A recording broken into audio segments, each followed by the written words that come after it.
गाइस कैसी लगी वीडियो? अगर वीडियो अच्छी लगी है तो चैनल को सब्सक्राइब करना नहीं भूलना, वीडियो को लाइक करना नहीं भूलना। तो काफ़ी सारे दोस्तों ने कमेंट किया कि आपकी वर्कशॉप किधर है, तो मैं मैसेज नीचे जवाब भी दे देता हूँ कि फैसलाबाद में कई बार बोला और कुछ लोगों को नहीं पता चलता। तो आज मैं बता रहा हूँ हमारी वर्कशॉप जो है फैसलाबाद में है। और कुछ लोग काफ़ी सवालत करते हैं, आप कौन सी लकड़ी यूज़ करते हैं, कौन सा सॉल्यूशन यूज़ करते हैं, कौन सा फोम यूज़ करते हैं।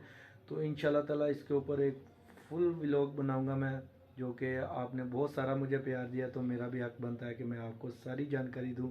तो जल्दी जल्दी से चैनल को सब्सक्राइब कर लीजिएगा। यकीन माने आपने बहुत सारा मुझे प्यार दिया, मुझे उम्मीद नहीं थी कि इतनी जल्दी मुझे इतना सारा प्यार मिल जाएगा। मेरी भी एक यूट्यूब फैमिली होगी।